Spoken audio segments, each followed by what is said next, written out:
Antes de comenzar con esta capacitación, les contamos que tanto esta capacitación como los materiales que presentaremos fueron realizados con el apoyo de la Embajada de Estados Unidos en Argentina. Y contarles un poco cómo llegamos a este espacio. Esta capacitación es la continuación de un trabajo que venimos realizando desde Dale Más Afro desde hace más de un año, donde a partir de eventos presenciales y laboratorios de innovación, de las cuales algunas de las personas que están participando hoy fueron protagonistas, trabajamos sobre la problemática de acceso a la justicia para poblaciones afro en Argentina, e ideamos junto a varias organizaciones y activistas una solución tecnológica para sistematizar la información y los recursos para denunciar la discriminación racial en Argentina. Y hoy va a ser una de las primeras aproximaciones a esa solución de toda la ideación y los laboratorios que desarrollamos en el último año. La idea de hoy es que podamos, junto a Patricia Gómez, que en breve la presentaremos, repasar datos y herramientas útiles para identificar y denunciar la discriminación racial en Argentina. Además, mostraremos el recursero que desarrollamos con material teórico antirracista para realizar denuncias y conseguir asesoramiento legal. Y finalizaremos con un espacio de práctica y reflexión sobre casos de discriminación racial. Por último, les avisamos que este espacio será grabado. Y ahora sí, Ale, si quieres pasar a la próxima slide para darle las gracias que esta capacitación y Dale Más Afro a la Justicia es en alianza con otras organizaciones, y en esta oportunidad nos acompañaron Agrupación Yango o Afro, CISAS y Área de Género Comisión 8 de noviembre, así que muchas gracias por acompañarnos. Le doy la palabra a mi compañera Ale Pretel. Hola a todos, gracias Sofi. Sí, como venía diciendo Sofi, esta iniciativa de las capacitaciones se enmarca en Dale Más Afro, que es un programa que ya tiene bastante tiempo dentro de Impacto Digital.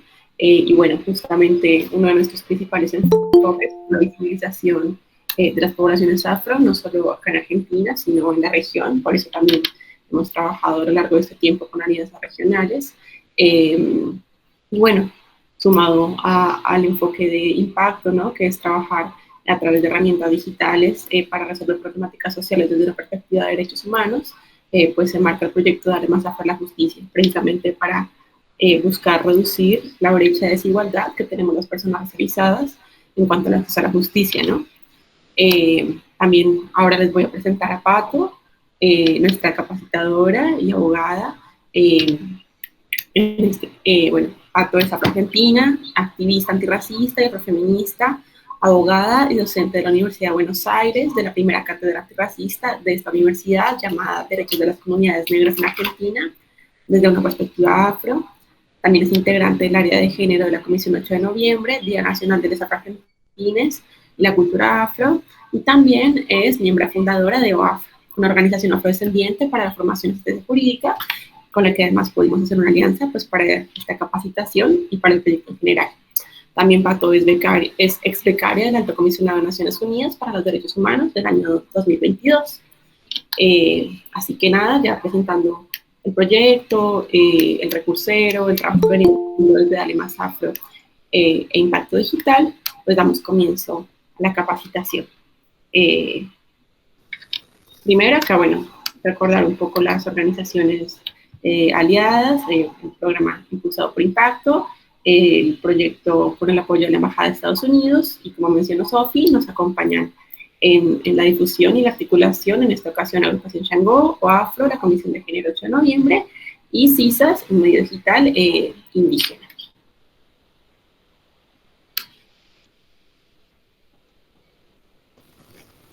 Bueno, esto me toca a mí, ¿verdad? Bueno, buenas tardes ¿cómo están? Bienvenidos a esta capacitación sobre acceso a la justicia para personas afrodescendientes, migrantes e indígenas. Quiero agradecer obviamente a las compañeras y compañeros de Dale Más Afro, de Impacto Digital, por la iniciativa. Como saben, y como, bueno, muchos de quienes están acá son gente conocida del activismo, de la comunidad. Saben que soy abogada, que formo parte de una organización de abogados afrodescendientes, que es OAFRO, que también está acompañando la actividad, y sabemos que, como lo vamos a ir desarrollando a lo largo de estas 2 horas, el acceso a la justicia en general es un terreno poco explorado dentro de lo que tiene que ver con los derechos humanos, incluso con el propio activismo afro aquí en nuestro país, así que me parece que es una gran iniciativa y que podamos establecer esta alianza para empezar a generar instancias de aprendizaje, instancias de formación para nuestra propia comunidad, que creo que es muy necesaria, así que lo celebro y espero que sea la primera también de muchas otras que podamos realizar. Para dar inicio y para contextualizar un poco, yo sé que la mayor parte de quienes están aquí son personas afrodescendientes y seguramente ya estos son temas que lo sabemos, pero sí me parece importante que podamos contextualizar sobre la presencia afro en Argentina y que eso nos lleve a reflexionar, bueno, ¿por qué necesitamos este tipo de espacios en donde hablemos de acceso a la justicia para personas que sufrimos o podemos sufrir discriminación racial? Ahí tenemos tres preguntas disparadoras. Es importante entender cómo se conformaron las comunidades afrodescendientes en la Argentina. Sabemos de la particularidad que existe en Argentina respecto quizás de otros países de la región, aunque compartimos muchos procesos sociohistóricos con los países de la región que tienen que ver con la trata esclavista, la colonia, la colonización. Bueno, Argentina, al igual que en el resto de los países de América Latina, también tiene un mito fundante, ¿no? Como el resto de las naciones latinoamericanas que nacieron al calor de las revoluciones independentistas. Y es el mito de la nación blanca y europea, ¿no? Sabemos, como nos enseñan en la escuela, tenemos muchos próceres en nuestro país, podemos mencionar a 2, pero hay muchos otros, Juan Bautista Alberdi o Domingo Faustino Sarmiento, que fueron algunos de los políticos y teóricos argentinos de lo que llamamos la fase de construcción del Estado, quienes pusieron en práctica la ideología racista que en aquel momento, pleno siglo XIX, estaba muy en boga, ¿no? El racismo, que no solamente estos 2 personajes, que incluso uno es considerado el padre de la educación argentina, fueron teóricos, ¿no? Juan Bautista Alberdi, lo cito porque fue el que sentó las bases de lo que hoy es nuestra Constitución Nacional, pusieron en práctica muchas de estas teorías que estaban dando vueltas en ese momento. Nuestra Constitución Nacional se sancionó en el año 1853, que sentó las bases, ¿no?, de lo que sería ese país que había que construir y que había que poblar. Y para realizarlo, efectivamente, se introdujo un artículo que fue fundamental, muchos lo deben conocer porque hablamos desde los activismos, hablamos mucho de este artículo, que es el artículo 25 de la Constitución Nacional, que dice que el gobierno federal fomentará la inmigración europea, ¿no? Y es un artículo que continúa intacto hasta nuestros días y que sirvió como eje articulador de esa política de fomento de la inmigración europea y de toda una serie de mecanismos que se iban a implementar para comenzar a erradicar, ¿sí?, exterminar, porque también se utilizaban esas palabras, real o simbólicamente, a la población de origen africano que había en nuestro país. Hay una activista en Argentina, que muchos la conocen también, que es Miriam Gómez. Ella tiene un texto muy importante. Yo sé que también después vamos a ver el recursero y vamos a profundizar en algunas cuestiones, pero también vamos a compartirles algunos textos. Miriam Gómez tiene un texto que para mí es muy importante, donde ella analiza esos 3 momentos históricos muy precisos en donde la comunidad afro empieza a formarse en Argentina, que obviamente ese primer momento tiene que ver con la colonización, la trata transatlántica de personas esclavizadas, que comenzó en el siglo XVI, pero se consolidó luego en los 3 siglos posteriores. Hay autores que sostienen que más de 60 millones de personas fueron secuestradas del continente africano, provocando un desequilibrio económico, demográfico, cultural, político, económico, sin precedentes en la historia de la humanidad. Y solo en América Latina sostienen que desembarcaron entre 12 y 15 de personas en estas condiciones, ¿no?, de origen africano, secuestradas y sometidas al sistema esclavista. En Argentina no fue una excepción a ese sistema que se estaba instalando en toda América, y recién en 1853, porque también hay algunas personas que sostienen que en 1813, con la asamblea de 1813, es cuando se abolió la esclavitud, es un error. Recién se va a abolir la esclavitud con la Constitución en 1853, y 1861 cuando Buenos Aires se adhiere a la Confederación. Pero, de ser abolida la esclavitud en la Constitución, bueno, se insertó un artículo que, como decíamos, también fue importante para continuar con una política que decimos de blanqueamiento en Argentina. Demuestra que ya en las primeras etapas de la colonización y lo que fueron las primeras décadas de la Argentina como una república, bueno, la comunidad afro estaba presente y hoy subsisten decenas de familias que son descendientes de estas personas que fueron esclavizadas, que muchos en un sector muy importante se autodenomina como afroargentines del tronco colonial.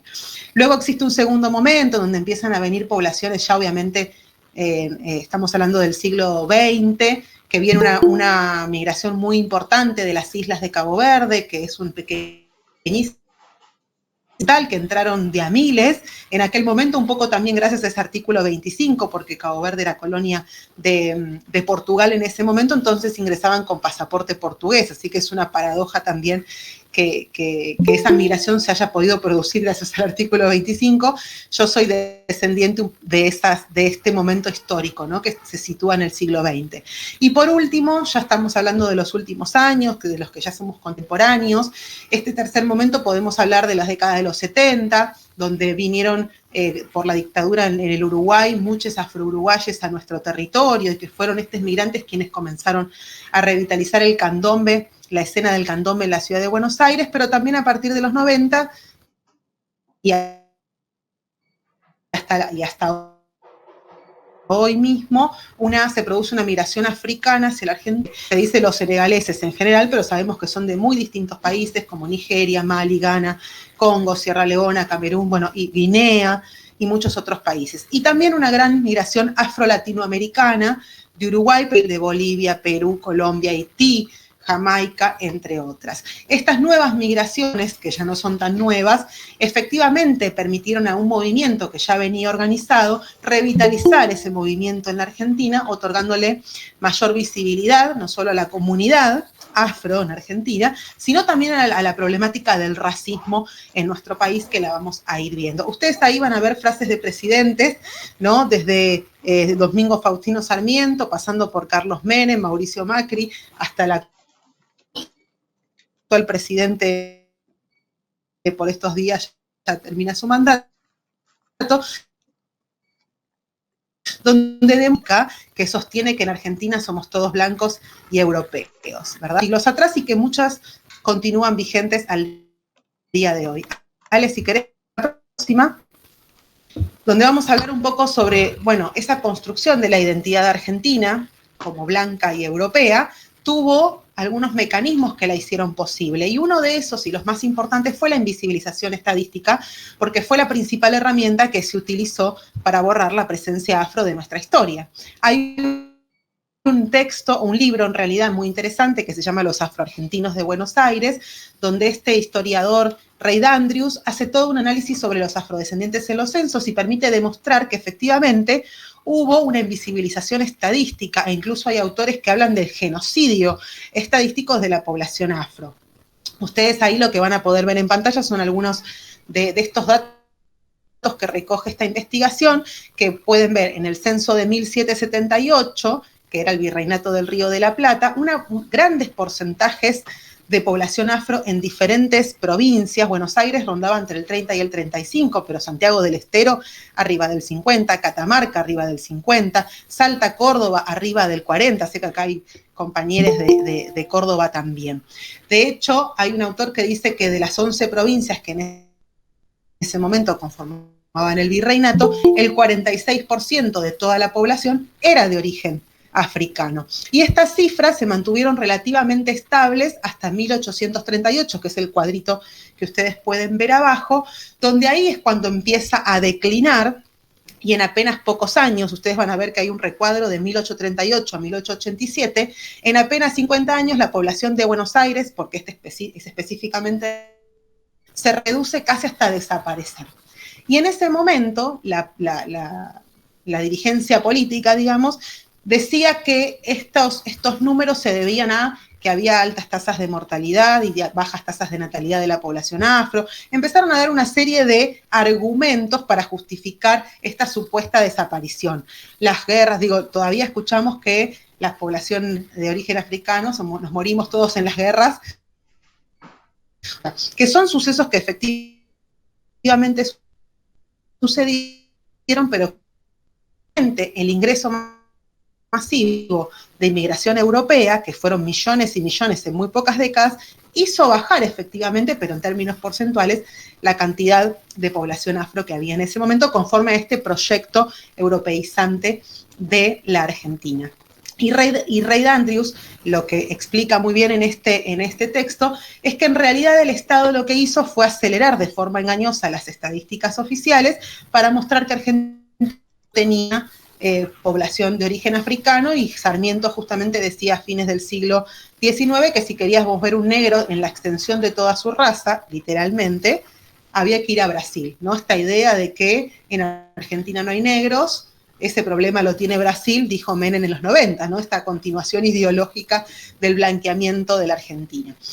Bueno, este declinamiento en realidad se explica, según Andrews, porque hubo un traslado estadístico. Esto quiere decir que se reemplazaron las categorías raciales que en ese momento se utilizaban para identificar a las personas de origen africano, como negro, pardo, mulato, sambo, etcétera, por un término que es racialmente ambiguo, que es el término trigueño. Y esta terminología, que es muy ambigua y que lo único que significa es que es del color del trigo, o sea que cualquiera podría ser trigueño, ¿no? Excepto que seas muy negro o muy blanco, fenotípicamente hablando, hay toda una bolsa ahí en el medio de personas trigueñas que hacen que pierdan su identidad racial en alguna forma, que junto con el mestizaje que efectivamente se produjo, bueno, eso hizo bajar la cantidad de personas afrodescendientes que censalmente estaban registradas. Si querés, vamos pasando a la próxima, Ale, pero efectivamente las herramientas censales y las estadísticas manifestaron un poco ese deseo de blanqueamiento de las élites argentinas de la época, que continúan, aspiraciones que continúan hasta el día de hoy, ¿no? La ideología de civilización y barbarie, el deseo de eliminar a esas poblaciones supuestamente salvajes, peligrosas, que ponían en jaque el progreso de la nación. Pero a pesar de esto, y fue muy rápido y muy sucinto, y yo sé que hablo rápido porque sé que tenemos poco tiempo, a pesar de ello, bueno, efectivamente existieron estrategias de resistencia a estos procesos que se complementan con muchos otros, como la escuela, también como herramienta de dominación y de homogeneización de la población, los medios de comunicación, etcétera.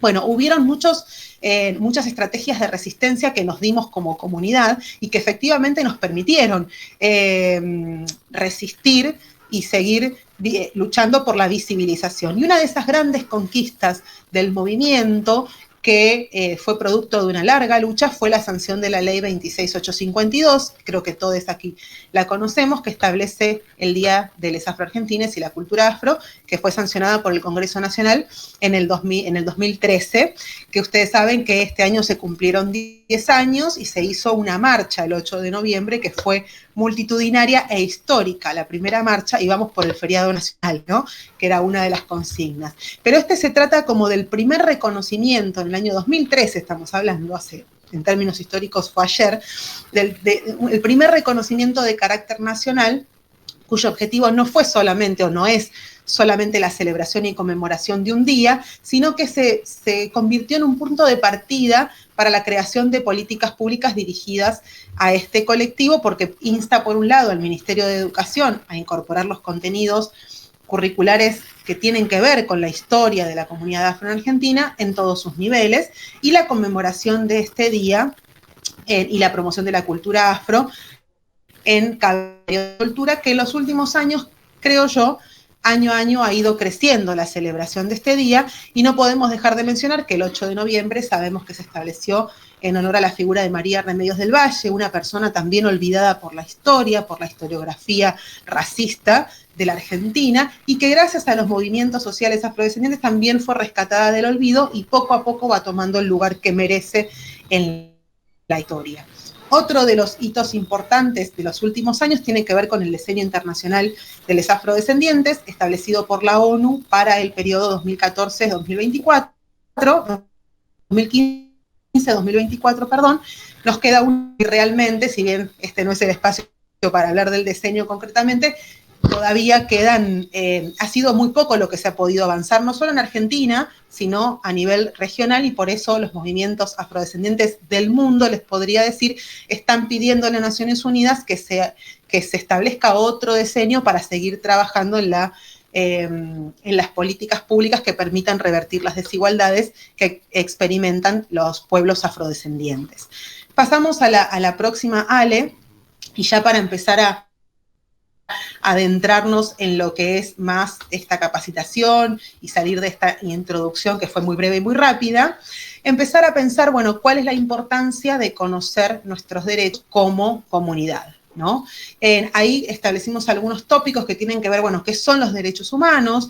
Creo que Argentina tiene la particularidad de ser un país en donde se ha avanzado mucho en términos de concientización colectiva respecto de los derechos humanos, por lo que se vivió en la dictadura, los desaparecidos, la lucha de las abuelas y madres, que es reconocida a todo el mundo, pero también tenemos que pensar, bueno, ¿qué son los derechos humanos? Y efectivamente, los derechos humanos son aquellos derechos que tenemos por el solo hecho de ser personas, de nacer, ¿no? Que tienen ciertas características. Los derechos humanos son universales, los tenemos todos, en todo el mundo y en todas partes, son indivisibles, nadie puede arrebatarnos los derechos no se pueden mente sin los otros derechos, ¿sí? No, si a mí yo tengo el derecho a la vida, pero también tengo derecho a la libertad y a la dignidad humana, digo, los derechos son complementarios y también inalienables. Esto quiere decir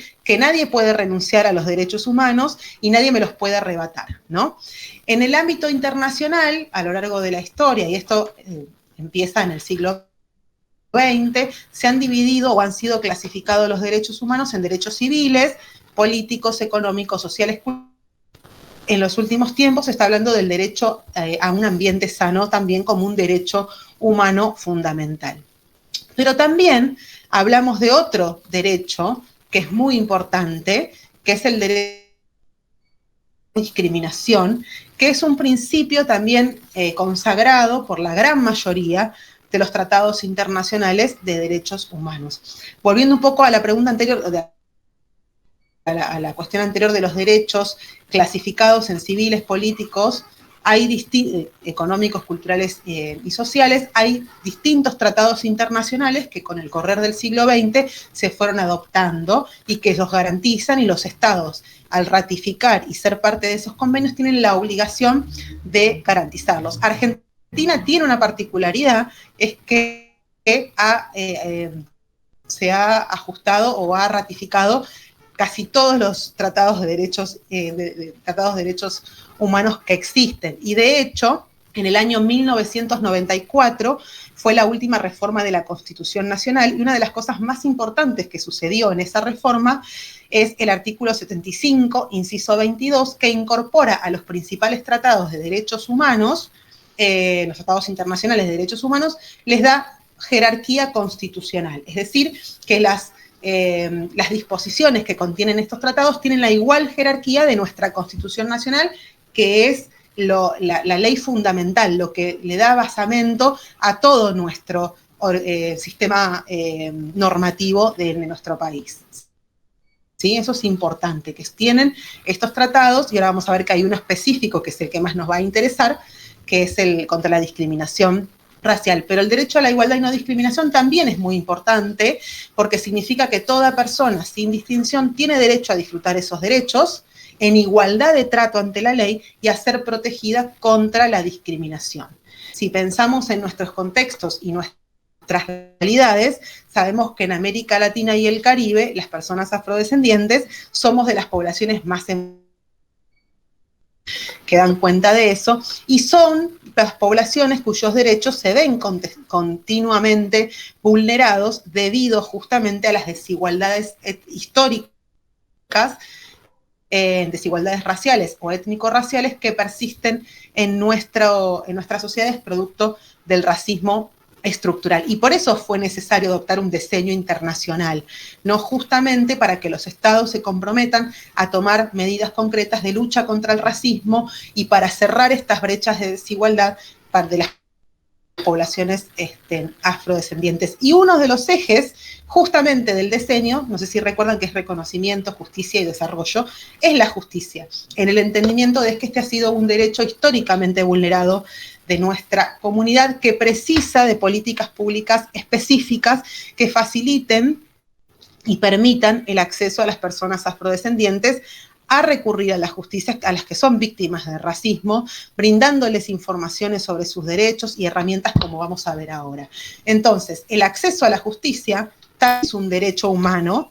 Tenemos que empezar a pensarlo de esta manera, como un derecho reconocido internacionalmente por los principales tratados de derechos humanos. De hecho, el que le dicen que es el tratado o el instrumento internacional fundante de los derechos humanos, que es la Declaración Universal de los Derechos Humanos, adoptada en 1948, después de la Segunda Guerra Mundial, que en realidad no es la primera Declaración de Derechos Humanos, existe la Declaración de los Pueblos Negros del Mundo, no es reconocida tampoco, pero sabemos que es producto del racismo epistémico.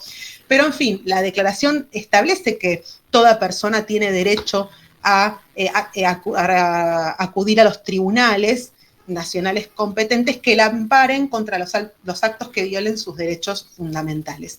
Por ende, el derecho de acceder a la justicia implica no solamente que podamos recurrir a un tribunal cuando a un juez o jueza, cuando alguno de nuestros derechos se ve vulnerado, restringido o menoscabado, sino también que el Estado tiene la obligación de poner a disposición de la ciudadanía herramientas que le permitan conocer cuáles son sus derechos, cómo vamos a ejercer o denunciar la violación de un derecho si yo no sé que tengo tal derecho.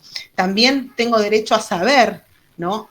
Cuáles son los mecanismos y recursos que existen dentro del sistema de justicia que están disponibles para poder defenderlos. Y en aquellos casos en donde se trate de poblaciones en condiciones de vulnerabilidad, garantizar este derecho mediante, por ejemplo, servicios de asistencia gratuita, asesorías jurídicas gratuitas y adecuadas, además.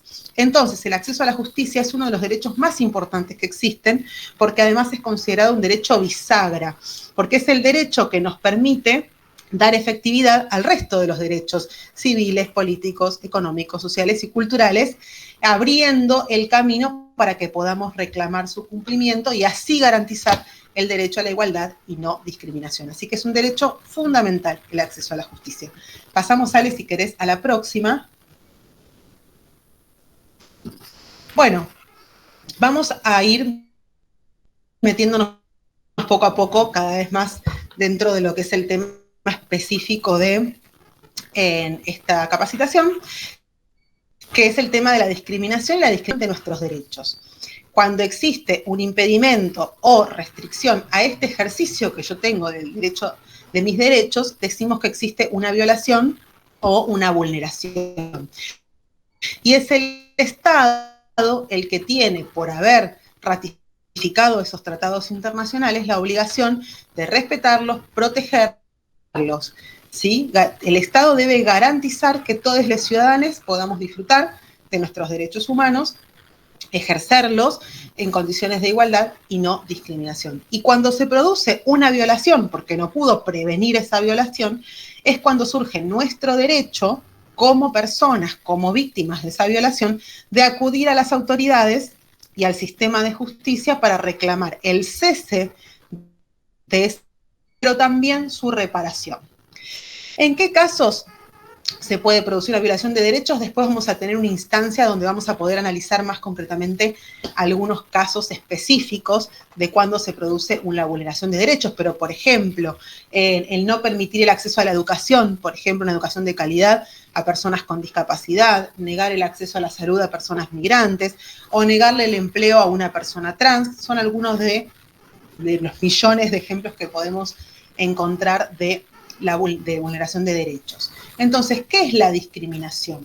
La discriminación es un hecho concreto de vulneración de derechos y justamente la discriminación tiene por objetivo, y esto todos los tratados y las leyes, incluso nacionales, concuerdan en que la discriminación tiene como objetivo impedir, obstruir, restringir o de cualquier modo menoscabar arbitrariamente el ejercicio igualitario de los derechos y garantías que están reconocidos tanto en la normativa nacional como en nuestra Constitución o en los tratados internacionales de derechos humanos.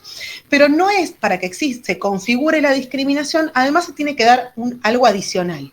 No es solamente obstruir o restringir un derecho, sino que además este acto tiene que estar motivado por alguno de los que como se denominan pretextos discriminatorios, como pueden ser la edad, el género, la orientación sexual, la identidad de género, la discapacidad, el color de la piel, el origen étnico-racial, entre otros que después vamos a poder ver.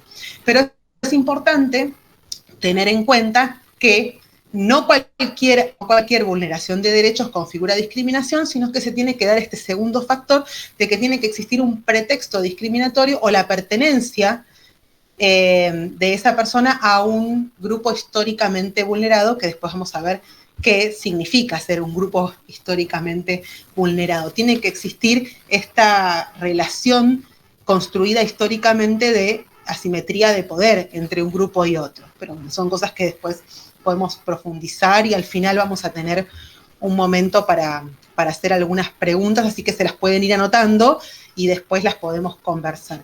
Pero sí es importante decir que la discriminación no es natural, no es inherente a las personas, es un fenómeno social que está compuesto de patrones de conducta socialmente aprendidos y repetidos a lo largo de nuestra vida, donde influyen un montón de factores, ¿no? Como puede ser la familia, la escuela, los medios de comunicación, donde los miembros de un determinado grupo social son tratados de manera diferente y desigual, solo por tener ciertas características que son consideradas negativas por ese otro u otra que discrimina, ¿no? Y esto la discriminación se traduce en conductas que tienden a negar el trato igualitario a las personas, ¿no? Hecho que produce un daño y que restringe y efectivamente menoscaba los derechos de las personas. Pero después hablamos específicamente de discriminación racial. ¿Cómo identificamos un caso de discriminación racial? Y cuando hablamos de discriminación racial, nos referimos a aquellos casos de discriminación, como los definimos recién, esa menoscabo, restricción de un derecho, pero con un diferencial, que esa acción u omisión se basa en el pretexto de raza, la idea de raza, el color de la piel de las personas, sus rasgos fenotípicos y o su origen étnico-racial. Hablamos de idea de raza, sabemos acá muchos de nosotros que la ciencia ha proclamado la inexistencia de las razas biológicas y que todas las personas pertenecemos al mismo genoma humano, ¿no? La raza humana. Sin embargo, obviamente es preciso decir que existe una construcción histórica, política, teórica, económica, ideológica de la existencia de las razas y como dice la querida Año Coroloango, aunque las razas biológicas no existen, la idea de raza y su legado histórico se mantuvieron. Y ella también lo que dice es que no se puede negar que la raza constituye aún hoy una categoría social poderosa que domina el imaginario de identidad y tiene efectos muy concretos en las estructuras sociales y en la vida de las personas. Entonces, esta idea de que existe una raza superior y razas inferiores, una construcción histórica que si bien hacía referencia a una condición biológica,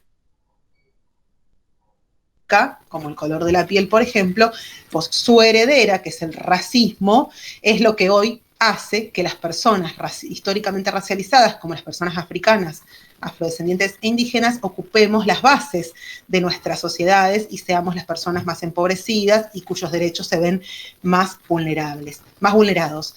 Esas son las consecuencias de estas ideas que estuvieron vigentes durante siglos, por lo que hoy se traducen en desigualdades para nuestras comunidades. Pero en resumen, cuando una persona ve restringido o menoscabado alguno de sus derechos por ser, por ejemplo, afrodescendiente o indígena, podemos decir que nos encontramos frente a un hecho, que puede ser una acción o una omisión, de discriminación racial. Ahora sí, Ale, si querés pasamos a la próxima.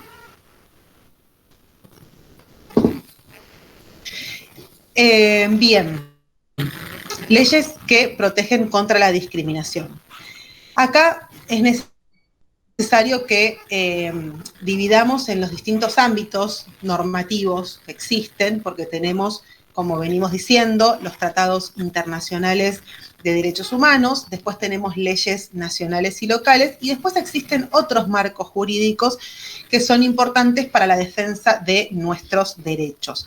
Dentro del ámbito internacional existen varios tratados de derechos humanos, pero hay uno en específico que nos interesa destacar, que es la Convención Internacional sobre la Eliminación de todas las formas de discriminación racial, que es uno de los más importantes tratados de derechos humanos que existen contra el racismo y la discriminación racial. De hecho, es uno de los tratados que tienen jerarquía constitucional por el artículo 75, inciso 22 de nuestra Constitución desde el 94. Fue adoptada en el año 1965 por una gran cantidad de países, pero recién entró en vigencia en el año 1969 y hasta el momento hay 182 países que han ratificado esta convención y eso la convierte en lo que se le suele decir en una convención universal. Casi todos los países del mundo ratificaron esta convención. Básicamente lo que busca la convención, la ICERD en inglés, es promover y estimular el respeto universal y efectivo de los derechos humanos, las libertades individuales, pero específicamente tiene una serie de mandatos hacia los estados que son los obligados de esta convención y son quienes tienen la obligación, como decía, de adoptar medidas efectivas en contra de la discriminación racial. Para contextualizar un poco, la adopción de este instrumento se dio, no sé si, bueno, en los años 60, ¿no? Sucedió un hecho que fue trascendental, que fue el apartheid en Sudáfrica y específicamente la masacre de Sharpeville, que causó un repudio mundial al régimen del apartheid y entonces se empezaron a adoptar y a pensar este tipo de convenciones. Y después tenemos el comité, y esto es muy importante porque es algo que nos va a servir a nosotros para la defensa de nuestros derechos y para denunciar el incumplimiento del tratado, que existe una convención. Y es lo que se llama un órgano de tratado. Un órgano de tratado son comités de expertos, creo que son 18 si mal no recuerdo, que tiene como objetivo supervisar el cumplimiento de la convención. Todos los tratados tienen su órgano de tratado, todos tienen su comité. A nosotros nos interesa, que es el Comité para la Eliminación de todas las formas de discriminación racial. Cada estado parte, como decíamos, tiene obligación de adoptar medidas para velar porque las personas que viven en ese estado puedan disfrutar sus derechos humanos. El SER, además de monitorear el cumplimiento de la convención, hay algo que tiene una función muy importante, que puede recibir quejas de personas individuales o de un grupo de personas que aleguen ser víctimas de una violación de la convención por parte de un Estado.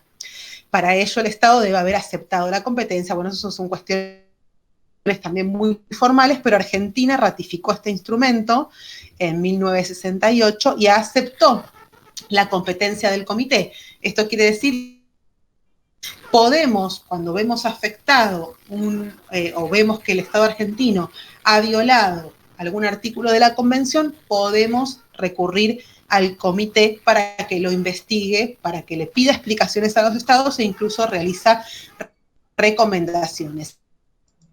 Algo que sí es importante es que para acudir al comité, que lo puede ser cualquier persona sin necesidad de un abogado o abogada, eso también es necesario agotar la vía en todos los procedimientos internos, es decir, que antes de recurrir a una instancia internacional, siempre es preciso que hayamos agotado todo lo que tenemos disponible dentro de nuestro propio país. Pero eso, bueno, son temas muy específicos que a la hora de la presentación de una comunicación individual o una denuncia, es necesario, como por ejemplo el grupo de trabajos de expertos sobre afrodescendientes, tiene un relator especial sobre formas contemporáneas de racismo y también tiene un relator especial sobre formas contemporáneas de esclavitud, que son lo que se llaman los procedimientos especiales.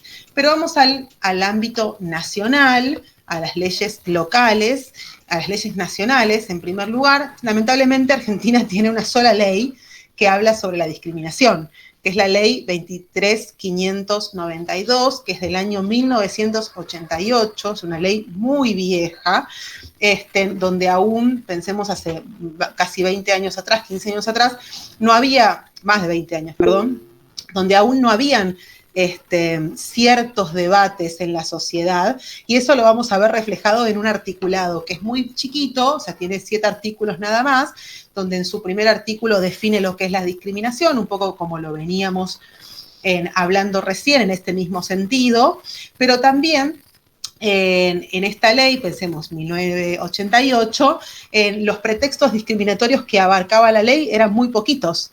Por ejemplo, raza, religión, nacionalidad, ideología, política o gremial, sexo, no hablaba de género en ese momento, posición económica, condición social o caracteres físicos. O sea, estos eran los motivos que establece la ley de 1988. Y después establece algunas otras cuestiones que tienen con, por ejemplo, agravar algunos delitos que hayan sido cometidos por persecución u odio a una raza, religión o nacionalidad, por ejemplo, ¿no? O aquellos que difundan o participen en organizaciones o realicen propagandas basadas en ideas o teorías de superioridad racial.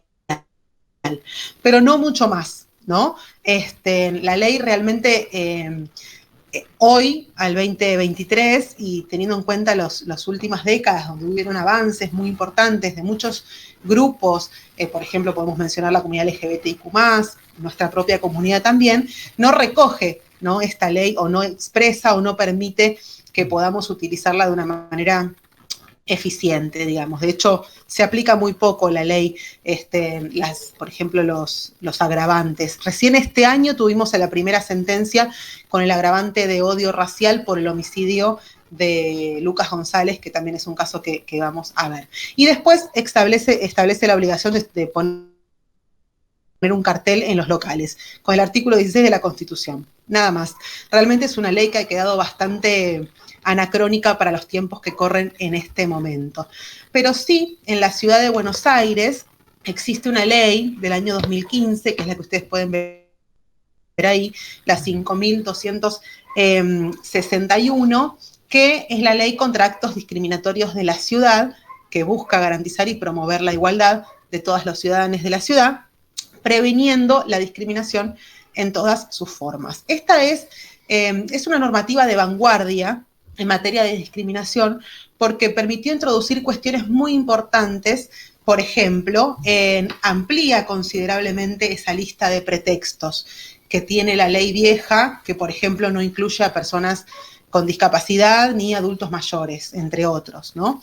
Pero también esta ley contempla la posibilidad, por ejemplo, de solicitar reparaciones por el hecho discriminatorio. También amplía lo que en derecho llamamos la legitimación activa, esto es, quiénes pueden hacer la denuncia. En general, solamente puede hacer la denuncia el afectado, pero esta ley lo que establece amplía las instituciones que pueden también interponer acciones judiciales o administrativas por un hecho de discriminación.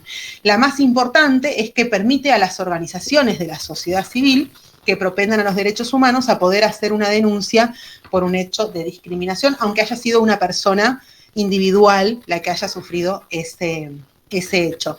Otra de las cosas importantes de esta ley de la ciudad, yo sé que acá hay gente de todas las provincias, pero sí me parece importante mencionarla porque no hay otra ley como la de la ciudad de Buenos Aires, y sí en esta misma ley que se aprobó en el 2015 en la CABA, está como proyecto de ley en el Congreso Nacional para que se reforme la ley 23.592, pero hasta ahora y yo creo que por el escenario que se nos viene en los próximos 4 años tampoco la vamos a sancionar.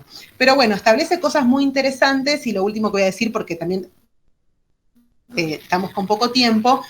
Ustedes saben que la discriminación, seguramente nos ha pasado en más de una oportunidad, una de las particularidades de los hechos de discriminación es que es muy difícil probarlos. Entonces, esta ley lo que permite es lo que se llama el principio de la carga dinámica de la prueba, que consiste en que la persona denunciada es quien tiene que probar que actuó motivada por otras razones objetivas y no por pretextos discriminatorios. Como digo, es muy importante porque la dificultad probatoria es uno de los motivos por los cuales mayormente se archivan las denuncias por discriminación, porque no se pueden probar. Entonces, acá lo que dice es que yo sufrí el hecho de discriminación y tengo que, con los hechos que relato y las pruebas que logro reunir, prima facie que existe un hecho de discriminación, y es la otra persona, la denunciada, la que tiene que demostrar que no actuó motivada por un pretexto discriminatorio, digamos. Y eso es muy importante justamente por esta característica. Bueno, pasamos después, bueno, ustedes ahí en marcos jurídicos tenemos la conferencia de Durban, el diseño, hace poquito se creó el foro permanente, todas cuestiones que son importantes y que obviamente luego se sobre estos mecanismos. Pero vamos a hablar sobre la importancia de denunciar, ¿no? Porque es importante denunciar la discriminación racial. Mencionamos ya que cuando existe la vulneración de un derecho, nace en favor de la víctima la posibilidad de recurrir a las autoridades para obtener el cese de esa violación y la reparación. Cuando existe un hecho de discriminación racial, la persona afectada tiene el derecho de denunciarlo y de obtener una respuesta de las autoridades competentes. Tenemos la ley 23.592, que la acabamos de mencionar, que establece algunas pocas cuestiones, define discriminación y agrava. Pero en el caso específico de hechos de discriminación racial contra personas africanas o afrodescendientes, existe una relevancia particular en el hecho de denunciar y que tiene que ver con lo que hablamos al principio, que tiene que ver con esta invisibilización histórica que se produjo en Argentina respecto de nuestra comunidad, donde, como dijimos, se construyó este mito de la identidad blanca y europea, negando e invisibilizando el componente africano de nuestra población. Y una de esas consecuencias de este proceso histórico es que se niegue la existencia del racismo y al mismo tiempo de la población que lo sufre, ¿no? De la población afro de la Argentina. Y esta invisibilización también se tradujo históricamente en la falta de estadísticas y de información oficial sobre las condiciones de vida de nuestra comunidad, ¿no? Lamentablemente, esta negación de la existencia del racismo como un fenómeno social que impacta en nuestras vidas en Argentina, se sostiene en que hay muy pocas denuncias de racismo o de discriminación racial. Situación que de cualquier manera, y ahora las vamos a ver con algunas estadísticas del INADI, se ha comenzado a revertir en los últimos años.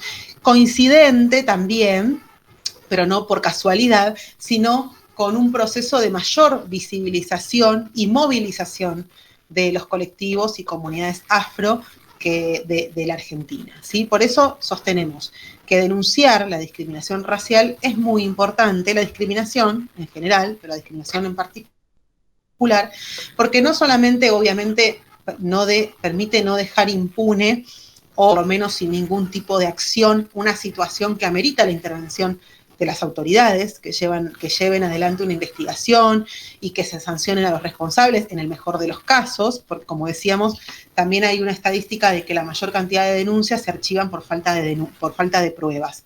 Pero sí, el hecho de denunciar también permite visibilizar la existencia de esta problemática que históricamente ha sido negada en Argentina, ¿no? La existencia del racismo. Y de esta manera, si el Estado argentino, o sea, las políticas en general se motivan mucho por las estadísticas, ¿no? Entonces, si hay una problemática que empieza a verse reflejada en las estadísticas, el Estado tiene la obligación, por el tratado internacional en el que se comprometió, a tomar medidas políticas concretas para eliminar la discriminación racial, ¿sí? Tal como hemos visto en los tratados internacionales. Por eso es muy importante denunciar. Yo sé que a veces la burocracia, los tiempos excesivos que se toma la administración o la justicia, depende en qué ámbito estemos, hacen que nos cansemos, que no tengamos ganas, que a veces sea costoso pagarle a un abogado o una abogada para que nos lleve el caso, bueno, pero a pesar de eso yo siempre insto a denunciar porque es una evidencia de un problema que existe y que necesita respuestas del Estado. Si querés pasamos a la próxima, Ale, donde ya sí vamos a poder ver algunas estadísticas que creó el INADI. En 2020, el INADI publicó un informe donde sistematizó todas las denuncias que recibió desde el 2008 hasta el 2019, justamente con el objetivo de analizar, bueno, las principales problemáticas que se presentan en estas denuncias.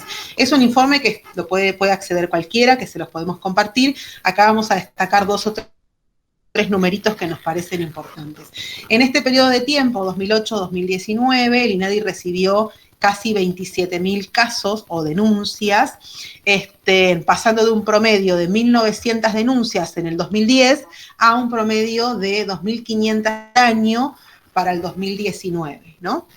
En cuanto a la distribución geográfica, por ejemplo, el INADI recibe mayormente denuncias de la provincia de Buenos Aires y de la ciudad autónoma de Buenos Aires, siendo el 55% del total de las denuncias que reciben del AMBA, digamos, ¿no?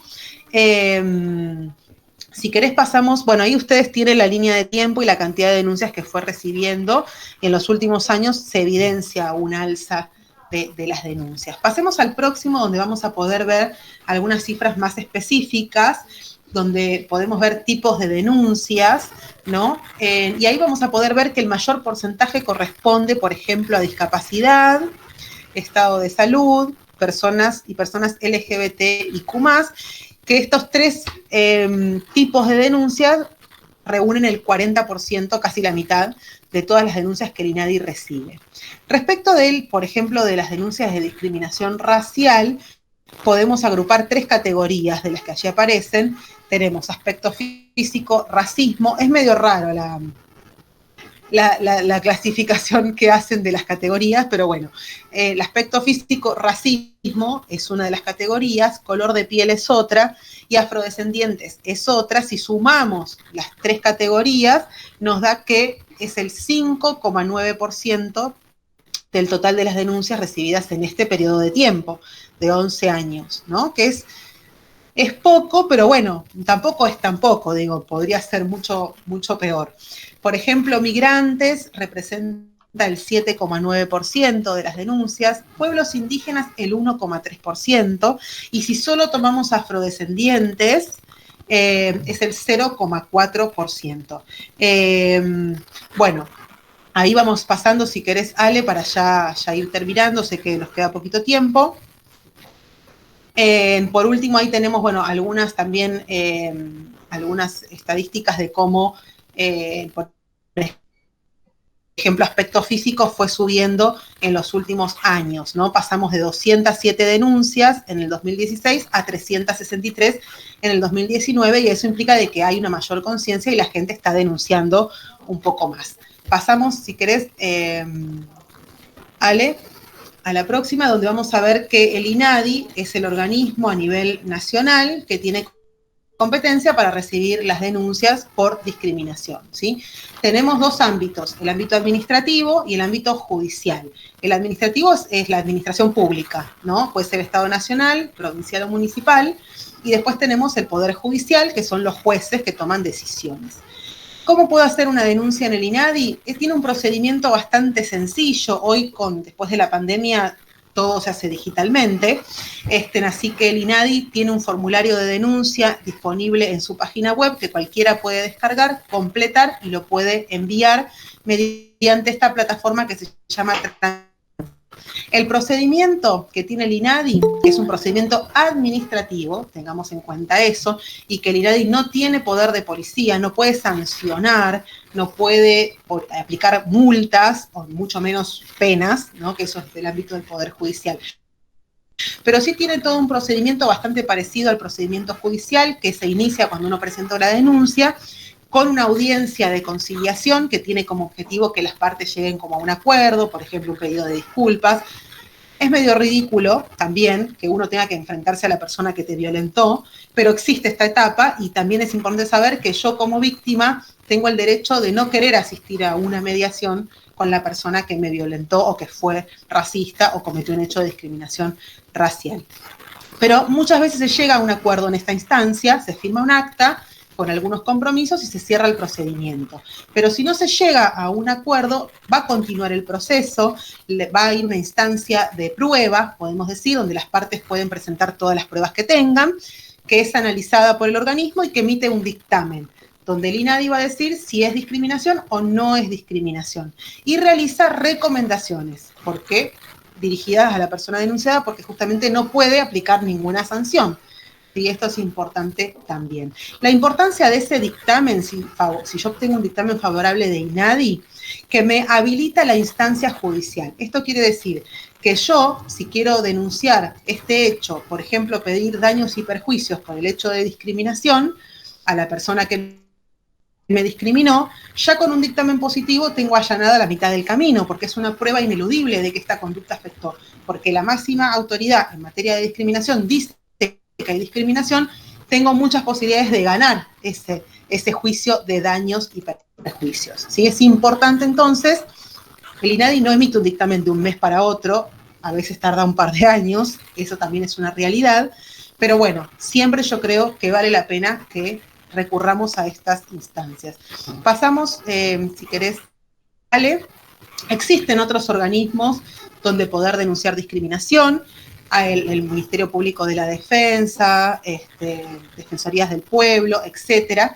Hay una en particular que sí quiero destacar, que es la Defensoría del Público, que permite, que recibe denuncias por casos de discriminación o de racismo más concretamente, en la televisión y en la radio. También es muy fácil denunciar, se descarga en tampoco tiene poder de policía, pero sí hace recomendaciones, por ejemplo, a los canales de televisión. Es una herramienta bastante útil que hay que tener en cuenta. Bueno, para ir terminando, vamos a hacer muy rápido porque son casos también que son bastante conocidos, que son José Delfín Acosta Martínez. Yo no sé si está acá la compañera Sandra, que es quien siempre lleva el caso a todos lados, pero José Delfín era un afro-uruguayo, activista, que en el 96 fue asesinado por la policía de la ciudad de Buenos Aires, bueno, en aquel momento la Policía Federal, en la ciudad de Buenos Aires, a la salida de un boliche. La justicia determinó que José Delfín había muerto por drogas y por alcoholismo, y que se había propinado golpes que le causaron la muerte, lo cual la familia siempre sostuvo y luchó por la justicia para que se reconociera que José Delfín fue asesinado por la policía, pero no lo consiguió, y el caso llegó a la a la Comisión Interamericana de Derechos Humanos, luego a la Corte Interamericana de Derechos Humanos, que en el año 2020 emitió una sentencia histórica donde encuentra responsable al Estado argentino por la muerte de José Delfín Acosta Martínez en un hecho de discriminación racial, concretamente. Acá mi gata me está molestando un poco. Bueno, así concluye que, bueno, el Estado argentino es responsable por la muerte. O sea, es el primer fallo en donde Argentina es condenada o considerada responsable de un caso de racismo institucional, además porque fue causado por la policía, y establece una serie de reparaciones muy importantes como la capacitación de las fuerzas de seguridad, que es una de las medidas más importantes. Y es un fallo que en sí mismo es una reparación, porque pasaron 24 años desde la muerte de José Delfín para que la familia, pero también toda nuestra comunidad, tenga una sentencia que podemos pensarla también como un acto de reparación para todos, ¿no? Y que este caso se tiene que conocer. Yo no me entra en la cabeza como José Delfín no es un caso mucho más conocido del que es, ¿verdad? Bueno, después tenemos el caso de Marcelina Meneses, que era una mujer migrante de nacionalidad boliviana, que en el 2001 fue arrojada de un tren con su bebé de 10 meses, y los dos fallecieron en un acto de racismo y xenofobia. Marcelina tenía 30 años apenas, el bebé tenía 10 meses, tenía otro hijo de 3 años y su compañero es quien llevó adelante una intensa búsqueda de testigos para que pudieran encontrar justicia para Marcelina, pero hasta el día de hoy es un crimen que también continúa impune. Y en su honor, cada 10 de enero se conmemora el Día de las Mujeres Migrantes en la ciudad de Buenos Aires para visibilizar justamente todas las violencias que sufren las mujeres racializadas y migrantes. Por último, el caso de Lucas González. Esto también lo hacemos para mostrar que en Argentina, como dicen que no hay racismo, digo, casos que fueron muy importantes, pero nosotros sabemos que cotidianamente nos enfrentamos a situaciones de racismo, ¿no? Estos son casos muy extremos y sí mencionamos a Lucas González porque este año fue la primera sentencia de nuestro país con el agravante de odio racial. Creo que todos más o menos sabemos el caso de Lucas, y que el motivo determinante de la agresión de la policía, estableció el tribunal, fue en el marco de un caso de violencia institucional motivada por el odio racial, por lo que se denomina el perfilamiento racial, que muchas veces es utilizado por las fuerzas de seguridad. Una sentencia histórica porque los policías fueron condenados a la pena máxima de prisión perpetua con la aplicación de este agravante. Bueno, no sé si querés que terminemos acá y después dentro del espacio de los grupos, Ale, van a poder ver las preguntas frecuentes o las mencionamos rápidamente. Decime vos por el tema del tiempo. Sé que estamos justísimos. Hola Pato, hola a todos. No, por ahí las puedes leer brevemente y bueno, comentar que van a estar ampliadas en el recursero. Dale, bueno, acá ahora vamos a ir a una instancia para que ustedes puedan ver el material que se armó, que es un recursero donde ustedes van a poder acceder a mucha información y donde hay algunas preguntas frecuentes, como por ejemplo, ¿qué necesito para denunciar? Y básico, necesitamos para denunciar algo que acredite nuestra identidad, como es el DNI, en el caso de nacionales o con residencia, pero en el caso de personas migrantes puede ser la residencia precaria o el pasaporte. Siempre se recomienda que cuando vamos a denunciar cualquier cosa, sea discriminación u otro tipo de situación, acompañemos ya en la primera presentación que hacemos todos los elementos de pruebas que tengamos, ¿sí? Y hay un principio que se llama de amplitud probatoria. Esto quiere decir que podemos presentar cualquier tipo de evidencia en cualquier soporte, fotos, mensajes, videos, testigos, etcétera. Mensajes de WhatsApp, últimamente también es un medio de prueba muy importante. Otra pregunta que tenemos es, ¿qué hago si no me quieren tomar la denuncia? Que eso también es algo que suele suceder muy frecuentemente. Y como venimos hablando, el acceso a la justicia es un derecho que todos tenemos y comprende la posibilidad de recurrir a las autoridades, tanto administrativas como para obtener una respuesta. Ante una negativa a que nos tomen la denuncia, sea por discriminación racial o por cualquier otro motivo, ante la autoridad administrativa o las instancias, por ejemplo, comisarías o fiscalías, nos encontramos ante un caso de violencia institucional. Esto quiere decir que cuando mis derechos son vulnerados por una persona o un funcionario público, podemos decir. Esto se puede denunciar en la Secretaría de Derechos Humanos de la Nación, que tiene un teléfono, un WhatsApp, etc. Y hay una ley nacional que establece que las víctimas tenemos derecho a que se nos reciba de inmediato la denuncia y que se nos informe dónde hay un centro de asistencia a las víctimas más cercano. Otra duda muy común es si puedo denunciar si no tengo DNI. Siempre es importante que la persona que quiere realizar una denuncia pueda acreditar su identidad a través de algún documento. Si no tiene DNI, una partida de nacimiento, un registro de conducir, pasaporte, algo que permita acreditar identidad. Si aún eso no fuera posible, es decir, no tengo ninguna documentación que acredite identidad, igual las autoridades tienen la obligación de tomar las denuncias, ¿sí? Ante un caso de vulneración de derechos. Siempre tienen la obligación. Siempre también lo ideal sería tener algún documento. Una persona conocida sufrió discriminación racial, pero no quiere denunciar. ¿Puedo hacerlo yo? Bueno, es complejo porque en general quien puede presentar una denuncia por discriminación es la persona afectada o su representante legal, por ejemplo, en el caso de menores, que son sus mapadres.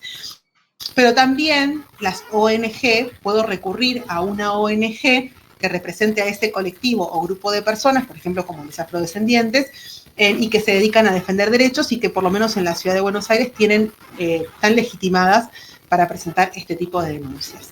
¿Qué pasa si soy una persona afro o de pueblos originarios y experimento discriminación por otros motivos? Obviamente, también tengo el derecho a denunciar cualquier tipo de discriminación. Sabemos que la tan famosa interseccionalidad hace que vivamos distintas identidades, vivamos experiencias únicas, nuestra pertenencia a distintos grupos, también podemos experimentar discriminación por otros motivos y también podemos denunciarlas.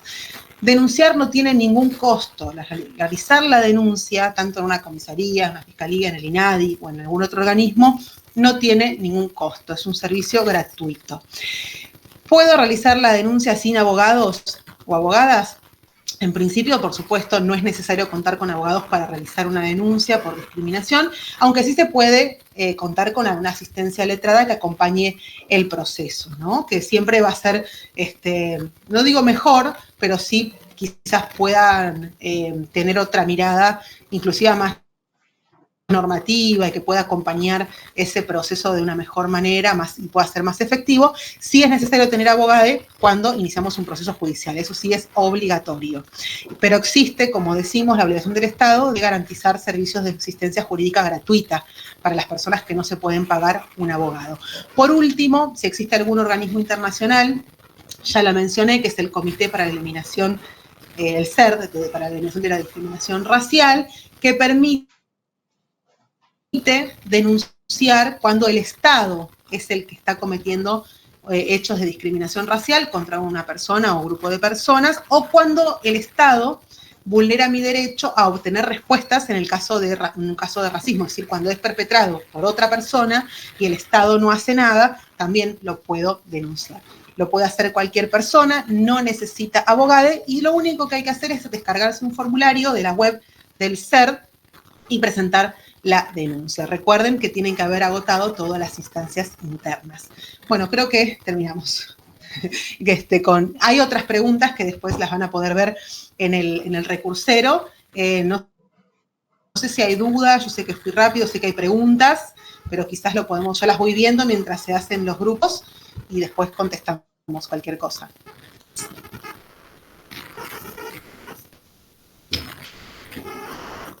Yo las voy a ir leyendo mientras tanto. Bueno, hola a todos de vuelta. Gracias, Pato, por la exposición y la capacitación, como siempre. Increíble, obviamente también es un montón sintetizar tanta información en una espacio tan corto. Perdón, se escucha un poco. Sí.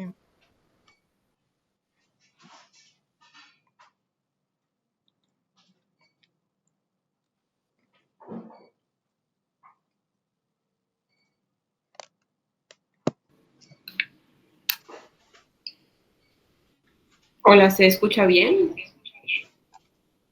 Ok. Nada, como venía diciendo, agradecerle a Pato por la disposición y la capacidad de síntesis para un tema tan complejo como es este.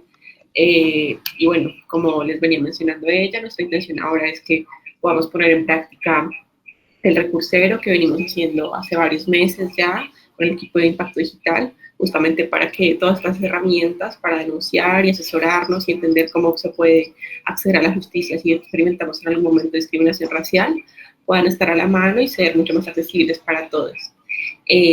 Así que nada, les vamos a leer ahora un poco la actividad, porque la idea es que puedan resolver situaciones de discriminación racial, de casos específicos que precisamente Pato nos ha comentado que han llegado a su organización a UAFRO, entonces también son casos de la vida real, que eso es bastante importante mencionarlo porque, bueno, efectivamente hay un precedente de casos de discriminación racial y también son cosas que nos suceden a nosotros en la cotidianidad.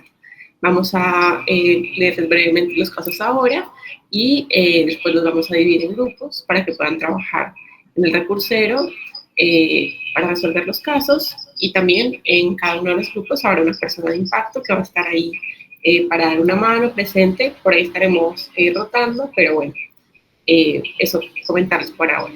Entonces, leo los grupos leo los casos de los grupos brevemente y es bueno, todos los casos son 5, son de discriminación racial, con los casos más puntuales para que los puedan trabajar en grupo. El primer caso es el caso de Camila. Ella es una joven afrodescendiente que usa su cabello afro natural y en una entrevista para un trabajo como recepcionista de una empresa le informaron que si quiere tener posibilidades de acceder al puesto debe cumplir con el requisito de buena presencia y por ende debe hacer algo con ese pelo, ¿no? Como plancharse. Entonces hay una situación de discriminación racial en un contexto laboral. Después, el caso número 2 es de un programa que, como mencionaba Pato, hay recursos que están obviamente a nivel institucional, pero también explicitados en el recursero para poder denunciar discriminación racial en medios de comunicación. Entonces, el caso número 2 es en el programa Cantando por un Sueño, 2 participantes realizaron una presentación en donde para representar al popular artista uruguayo Rubén Rada se pintaron el rostro de negro y usaron vestimentas muy coloridas, ¿no? Que, como ya sabemos, esa práctica es conocida como blackface y es pues una práctica profundamente racista donde las personas negras son estereotipadas y presentadas como un disfraz, ¿no? Después, los casos número 3 y número 4 son: el primero, María es una mujer de nacionalidad senegalesa que trabaja en la venta ambulante en el barrio de Once de la ciudad de Buenos Aires. Un día, doña propietaria del edificio de la calle donde ella arma su puesto de venta comenzó a insultarla haciendo referencia a su condición de mujer negra y africana, diciéndole que sacó sus baratijas de su vereda y después golpeándola.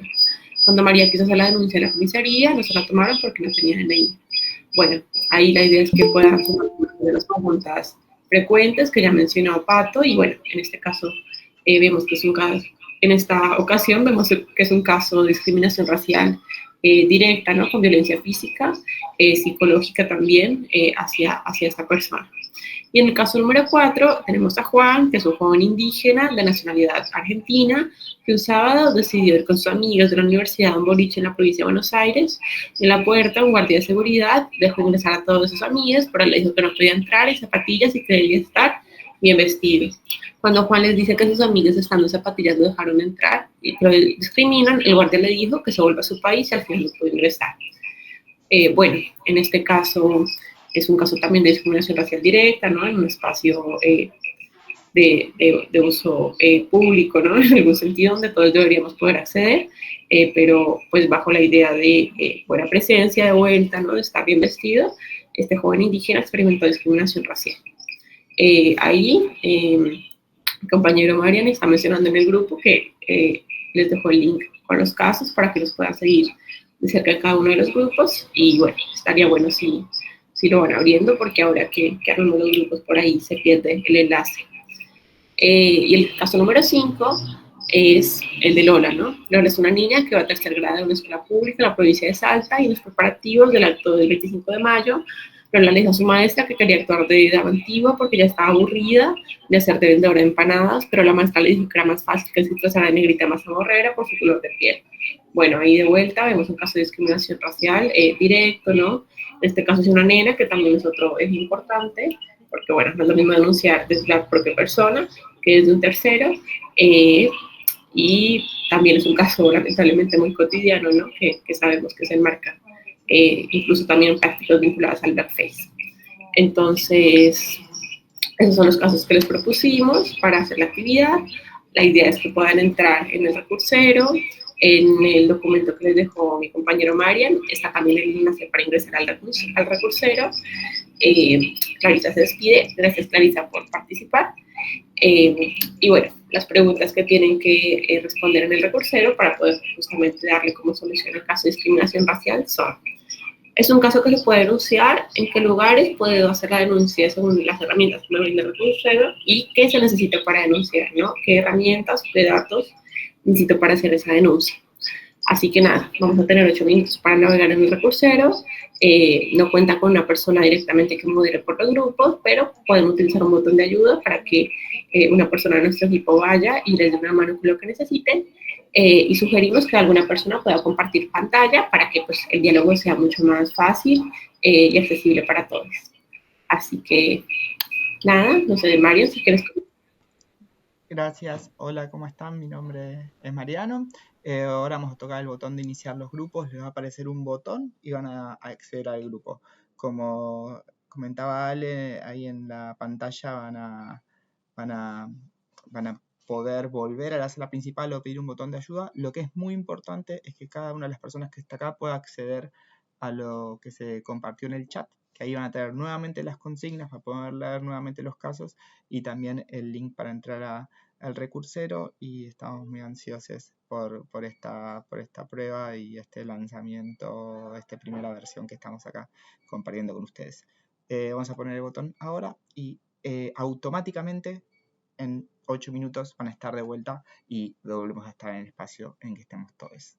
Así que vamos por ello.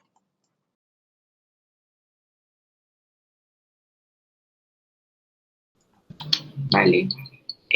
No, simplemente decía que, bueno, esta parte de la capacitación es para que podamos compartir brevemente un poco lo que obtuvimos con la ayuda de recurseros y efectivamente pudimos encontrar maneras de resolver de manera efectiva y rápida los casos de discriminación racial, qué opciones aparecían varias opciones, cómo decidir a cuál de estos organismos acudir, en los casos que nos especificaba el territorio.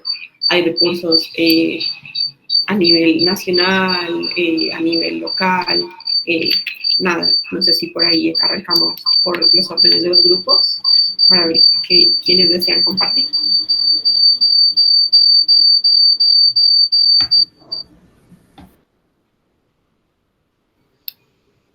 ¿Quieren que vayamos por orden? Grupo 1.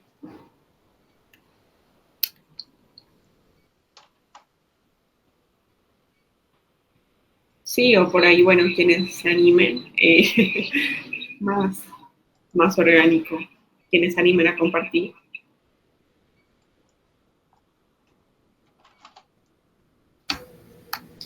Bueno, si no hay nadie más, arrancamos nosotros. Yo trabajé con Vero, con Miguel y con Dirección Ejecutiva, que no sé quién es, no sé su nombre.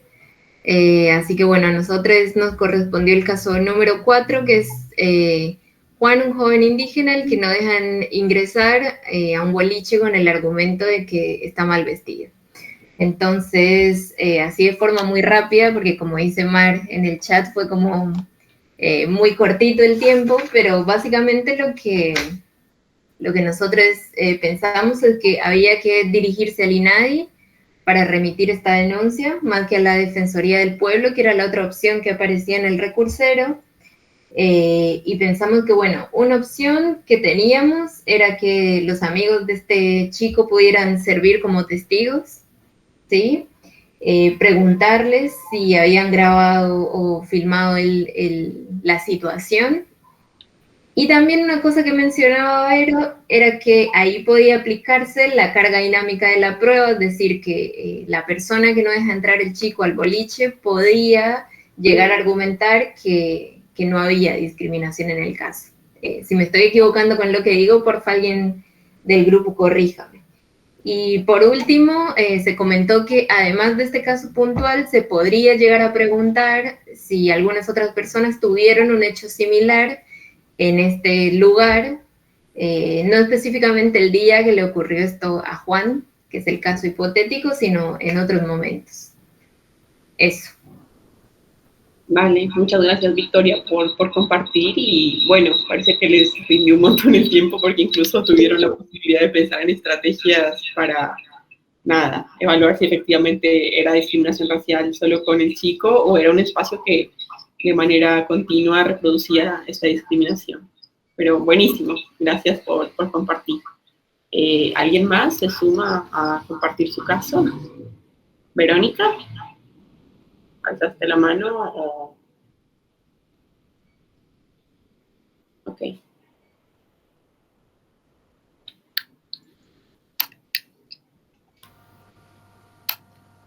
Buenas. Bueno, a nosotros nos tocó el caso número 3 con Mustafa. Dame un segundo porque fue muy rápido todo. ¿Dónde está? Que es Dantier Sene. Estaba Tetefona Alvin y ¿quién más estaba? Bueno, si recuerdan quién más estaba, buenísimo, porque yo pude ver muy poquito, éramos 5 nada más.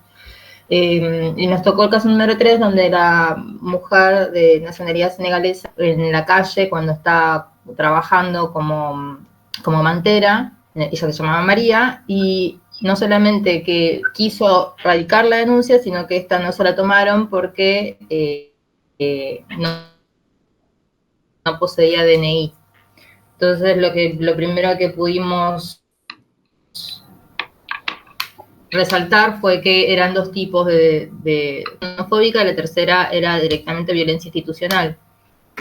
Pero bueno, cuando queríamos terminar de cerrar, que es a donde llegamos, se nos fue el tiempo. Y las opciones que nos daban el recursero era también Defensoría del Pueblo por un ente del Estado que ejerce violencia institucional, y al mismo tiempo también el INADI en cualquiera de los casos, tanto como racismo como xenofobia, y la Defensoría del Pueblo también. No da muchas más opciones más. Está bueno lo del recursero, pero por ahí, no sé, profundizar un poquito. Pero bueno, llegamos hasta esa parte. Si alguien del grupo 3 quiere agregar, buenísimo.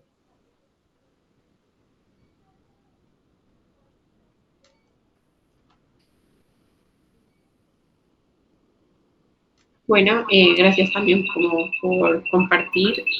Los filtros que están ahí para los lugares de denuncia, pues responden, digamos, más que nada a los lugares en los que pueden suceder los casos de discriminación racial. Hay algunos casos que solo se pueden denunciar en determinados organismos, ¿no? Como en el caso de la violencia laboral o el tema de si algo sucede en el sector público. Entonces, quizá por eso a veces aparecen un montón y cuando filtramos se reducen un poco. Pero al menos en Cava y en Provincia de Buenos Aires también hay otras instituciones a las que se puede acudir más allá del INADI, o de si se sufre un caso de discriminación racial en uno de esos contextos específicos que ya mencioné. Pero bueno, igual también nuestra idea es fortalecer el recurser, este tiempo que sigue, aunque muchos ya han escrito que está muy bueno, lo cual agradecemos desde Impacto. También que sepan que todavía no está 100% listo, sino que seguiremos trabajando en este tiempo de cara bueno, al final del proyecto, donde lo presentaremos también en un evento presencial de ustedes, al que desde ya les invitamos. Pero bueno, gracias por compartir también. No sé si algún otro grupo quiere compartir, o directamente vamos al espacio de preguntas y de conclusiones por parte de Pat.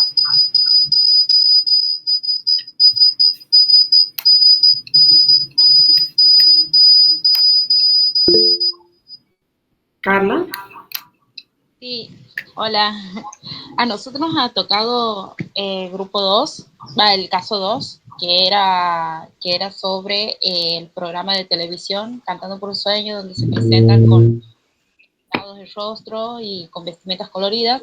Y bueno, para mí es algo nuevo y también es como que poco hemos podido hablar con Sofi, y la única que me acuerdo que estaba en el grupo. Bueno, a mí me resonaba esto también, bueno, ahí decía que se podía denunciar en Defensoría del Público, donde habla sobre precisamente sobre los contenidos visuales y de radios que no sean respetados, que no se respeten los contenidos o que afecten a la integridad de personas, diversidad, etc. Bueno, nosotros hemos llegado hasta ahí, a dónde podemos denunciar y qué era lo necesario para denunciar. Me llevaba mucho al caso de que el año pasado la compañera, me he recordado, el caso de la compañera Gabriela Caballero, que denunció de que en una comparsa de Corrientes, donde una modelo se ha pintado todo el cuerpo de negro y bailaba.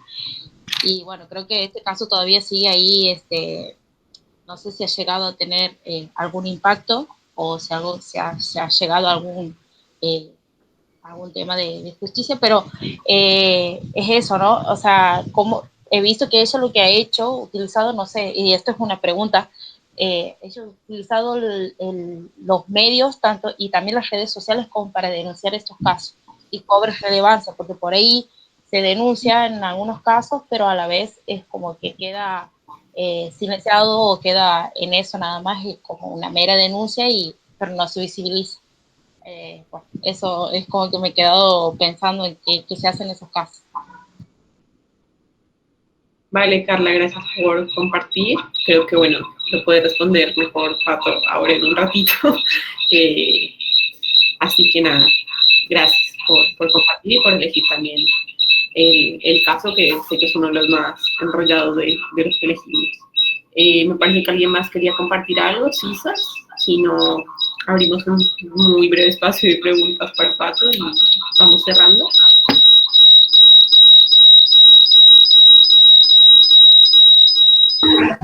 Uy, ¿escuchan soniditos? Hola, perdón, justo estaba poniendo en el subte. Más que nada, con respecto al tema que nos tocó, es el hecho, bueno, sobre la falta de documentación, como el tema de la toma de luz, los casos, no hay una documentación de la persona. Bueno, tanto el hecho de racismo que pasa esta persona, también remarcar de que, bueno, que en esta institución también genera un acto de racismo al no recibir esta denuncia por esta razón. Y, perdón, me adelanté el tema de las preguntas, pero algo que me da también como mucha curiosidad es cómo dentro de las instituciones también se genera esta discriminación. Yo soy empleada de salud y muchas veces nos encontramos con estas situaciones que mismos compañeros generan discriminación con los pacientes. Hay algunos que como que no entienden tienen sus tiempos, no entienden a su manera qué es lo que tienen que realizar, o directamente yo me mala exposición de compañeros compañeros de personal de salud hacia los pacientes que se acercan a los hospitales públicos. Así que era como una curiosidad cómo dentro de las instituciones públicas y privadas también, más que nada públicas, cómo se pueden generar este tipo de denuncias, bueno, que llegamos a ver. Y recuerdo que cuando mostraron en el recursero y que hablaban sobre de que uno o sea, como que no denuncia sobre la otra persona. Esto como que no me quedó muy, muy en claro.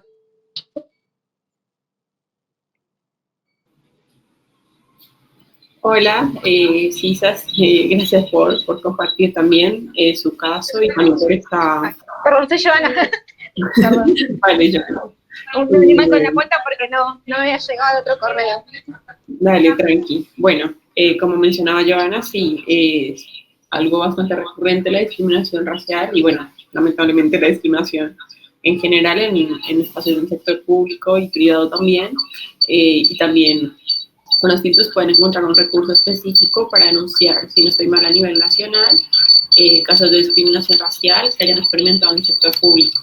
Entonces, ahí también hay como todos estos organismos diferenciales junto al de violencia laboral para poder denunciar. Pero bueno, Nadia, creo que querías comentar algo brevemente y le damos después la palabra a Pat. Buenas tardes a todos. A nosotros nos tocó el caso 5, que tiene que ver con una nena que quería actuar en la escuela de dama antigua y la maestra le dijo que no porque era más fácil que se disfrazara de negrita mazamorrera por su color de piel. Nosotros primero debatimos que consideramos que primero teníamos que ir a la escuela, después al consejo educativo y en tercera instancia al INADI como para seguir una línea, y cuando fuimos al gozo que te va llevando al recursero, nos mandaba directamente al INADI. Y eso también, bueno, a mí personalmente me generó como una duda de que si ir directamente al INADI o por ahí conviene primero ir por estas instancias de primero al lugar educativo y después al consejo, como para también ver en dónde está la falencia de la discriminación o la falta de, yo lo veo como por ahí la falta de información también. Vale, Nadia, gracias por compartir. Agarro tu pregunta para arrancar la parte con Pato, para que, bueno, nos contestes esa pregunta de casos, digamos, con infancias que suceden en espacios educativos, cuál debería ser sí, como la serie de pasos a seguir de menor a mayor, pero bueno, también recordar que los recursos que tenemos ahora disponibles son para acceder a la justicia, ya como a nivel estatal, entonces seguramente pueden haber pasos previos para conciliar, pero pues estos son recursos administrativos como para denunciar en organismos del Estado. Entonces, lo siento. Si querés, Ale, sí, se escucha cuando hablas un ruido re fuerte. Si querés, allá me fui anotando algunas cuestiones que surgieron. Voy a empezar por esta última que nos trajo Nadia, que, bueno, vos en el recursero, como bien dijo Ale, lo que nosotros proponemos en el recursero es esas instancias que ustedes tienen para ya denunciar estas cuestiones. Yo también creo y considero que hay instancias previas antes de hacer una denuncia. Bueno, yo pues, trabajo en el derecho y soy abogada, pero de hecho, en general sostenemos que no todo se resuelve con un amparo o con un juicio a otra persona. De hecho, en general siempre estas instancias judiciales son la última opción que tenemos cuando ya no queda más otra cosa que hacer. Bueno, ok, podemos recurrir a la justicia, porque también hay una idea de que, no sé, hacer un juicio es muy costoso en realidad, y hacer un juicio, digo, no siempre es gratis, siempre, a veces hay que pagar un abogado, porque también los patrocinios jurídicos gratuitos tienen ciertas limitaciones. Como los patrocinios jurídicos gratuitos se crearon para dar respuestas y poder brindar o de los grupos vulnerados, como se les dice, no todos los casos se pueden tratar en los patrocinios jurídicos. Por ejemplo, para cuestiones patrimoniales, no te los toman los patrocinios jurídicos. Entonces, no siempre litigar más adecuada ante un caso. Como decía Nadia, y me pareció muy perfecto lo que estuvieron analizando en el grupo, es que existen instancias previas a hacer una denuncia al INADI, ¿no? Porque muchas veces inclusive hasta se resuelve en esa instancia previa y no es necesario hacer una denuncia en el INADI o en alguno de los otros dispositivos que hay. Lamentablemente, como lo dijimos durante la capacitación, en Argentina no existen muchos, primero tenemos una sola ley y el INADI es el órgano de aplicación de esa ley y no hay mucho más. Después tenemos que ver si ese hecho de discriminación configura un posible delito y ahí se me habilita la instancia de poder denunciar en una fiscalía, que eso ya es sede judicial. Pero bueno, para que eso suceda, no todos los casos de discriminación al mismo tiempo configuran un delito y por eso no es posible recurrir, por ejemplo, a un proceso penal en algunos casos. En la ciudad de Buenos Aires sí tiene esa particularidad de que, esto también me parece importante decirlo, que si la discriminación en la ciudad de Buenos Aires es una contravención, es un delito menor. Por lo tanto, se puede denunciar en una fiscalía. Y de hecho, el Ministerio Público Fiscal, que es el que regula las fiscalías, que son los fiscales, los que representan al Estado, los que llevan adelante la investigación, se creó una fiscalía especializada en discriminación. Bastante bien, e inclusive genera estadísticas esa fiscalía, es muy interesante. Pero no sucede en el resto del país, esta posibilidad de poder denunciar en sede penal. Sucede en Ciudad de Buenos Aires, ¿no? Todo es muy porteño-céntrico, yo lo sé, pero también es Ciudad de Buenos Aires quien ha desarrollado más herramientas y más recursos para poder denunciar este tipo de situación. A nivel nacional tenemos el INADI, nada más, pero también existen las defensorías del pueblo, que no dejan de ser una instancia administrativa, que no aplican sanciones, pero que pueden ayudar a resolver el conflicto en estas instancias que son como prejudiciales, digamos, ¿no? Y como decían en el caso de Nadia, concretamente, a mí me parece bien que busquemos otras herramientas. Y ir a hablar a la escuela para mí es lo primero. ¿Qué está pasando? ¿Por qué se suceden esas situaciones? Nosotros el caso que planteamos es un caso muy pequeñito y sabemos que existen situaciones más graves, porque las conocemos, hay discriminación, hay acoso escolar hacia niñes afro, niñes marrones, niñes indígenas, que son muy fuertes, que implican hasta violencia, y a veces es muy complejo abordar esas situaciones, y no siempre una denuncia en el INADI es la solución, ¿no? Sobre todo cuando hay niñez. Entonces sí me parece que hay que buscar otras posibilidades. El recursero es justamente, bueno, cuando ya necesitamos entrar a otra instancia, pero sí siempre es recomendable buscar en otras alternativas. La escuela me parece que es el primer paso, el consejo también, inclusive el Ministerio de Educación de cada provincia o la Secretaría de Educación, depende cómo sea el organigrama de esa jurisdicción. Está bueno también involucrar a las autoridades que tienen algún tipo de responsabilidad en ese ámbito en particular. Y esto lo voy a enlazar con lo que mencionaba otra compañera de lo que es las instituciones públicas de salud, también algo similar. Nosotros tuvimos un caso en OAFRO de una compañera profesional, médica, que fue discriminada por otras médicas en un acto de discriminación racial, y si bien hicimos la denuncia en el INADI, también se buscaron otras instancias de diálogo con, por ejemplo, la directora de ese hospital, una reunión con las agresoras, que en realidad resultó que potenciaron su violencia hacia esta compañera. A veces no funciona, ¿no? Pero sí hay que buscar otras alternativas. Y mencionaba Ale, que ustedes lo van a ver en el recursero, el Ministerio de Trabajo de la Nación tiene, bueno, que ahora va a dejar de existir, lamentablemente, pero actualmente el Ministerio de Trabajo tiene una oficina de violencia laboral donde también se abordan cuestiones de violencia en el ámbito laboral.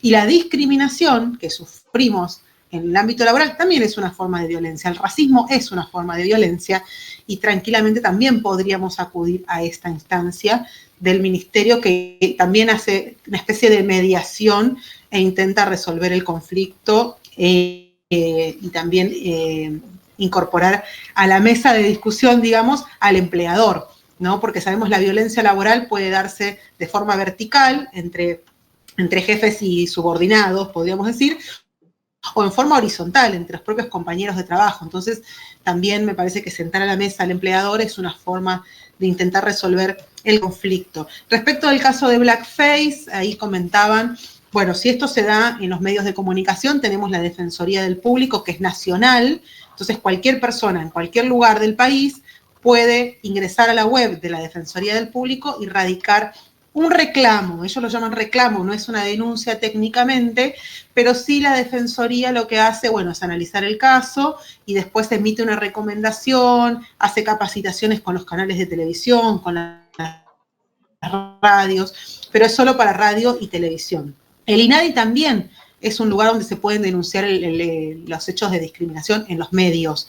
De hecho, tiene un observatorio de radio y televisión, el INADI, donde también estudia estos casos y también hace acciones más de capacitación, de sensibilización con estos espacios. Ahí la compañera Victoria hacía una pregunta en el chat sobre la policía y la violencia institucional. Acá también entran otros factores en juego cuando son las fuerzas de seguridad quienes ejercen esa violencia racial. En primer lugar, habíamos hablado que está la Secretaría de Derechos Humanos, que tiene un área de violencia institucional que toma este tipo de situaciones. También se puede denunciar en el INADI, pero algo que es importante, que a veces en general, cuando es la propia fuerza de seguridad, en general no es que solamente te insultan, te dicen negro de mierda por ahí, sino que también a veces ejercen violencia, y ahí también se empieza a complejizar porque se configuran delitos. Entonces también tengo la posibilidad de ir a denunciar, no a una comisaría. Se imaginarán que si uno va a ir a denunciar un delito de un policía, la comisaría no es el mejor lugar. De hecho, para mí la comisaría nunca es el lugar para denunciar. Por eso existen las fiscalías. Yo siempre recomiendo que ante la comisión de un delito, si lo primero que tiene a mano es la comisaría, hay que ir a la comisaría. Pero también están las fiscalías. Y en la ciudad de Buenos Aires, lo bueno del Ministerio Público Fiscal es que tiene diferentes oficinas en toda la ciudad. Y también a nivel nacional hay fiscalías. De hecho, en el recursero ustedes van a encontrar un listado de todos los ministerios públicos fiscales del país, como para también que ustedes puedan tener el recurso propio de cada provincia. Y siempre está bueno investigar si, no sé, la localidad en la que yo vivo tiene algún organismo, alguna instancia, alguna secretaría, lo que sea, para donde yo pueda asesorarme también. El INADI tiene delegaciones en todo el país. Entonces, si a mí me ocurre un hecho de discriminación en otra provincia, tengo que buscar esa delegación. O también puedo hacer la denuncia a través del Trámites a Distancia, que es una plataforma en internet para que podamos hacer la denuncia, porque eso facilita mucho también no tener que trasladarse, que ir. Pero bueno, eso también es importante. Y algo que sí lo quiero mencionar, que me parece que es interesante. También tenemos que tener en cuenta situaciones cuando, no sé, movilizaciones, alguna compañera o compañero nuestro es detenido. Hay la CORREPI, no sé si conocen, la Comisión de Violencia Institucional, que trabaja todo el tema de violencia institucional, la coordinadora contra la represión policial e institucional, tiene un manual del pequeño detenido, que tiene algunas, eso lo pueden googlear, manual del pequeño detenido, que tiene algunas recomendaciones cuando somos detenidos por la policía o cuando alguien a quien nosotros conocemos es detenido. ¿Cómo actuar frente a la policía? ¿Qué te pueden pedir? No, para mí es otro recurso que tenemos que tener a mano, el manual del pequeño detenido. CORREPI, lo buscan así en internet, porque también a veces puede suceder, sabemos, han sido especialmente vigiladas por las fuerzas de seguridad y muchas veces algún compañero puede ser detenido inclusive solo por lo que se llama la aportación de rostro, ¿no? Que es el perfilamiento racial, básicamente. Así que también tener a mano ese recurso. No sé si me olvido de algo, pero bueno, si hay alguna otra pregunta, pueden hacerla, abrir el micrófono y hacerla.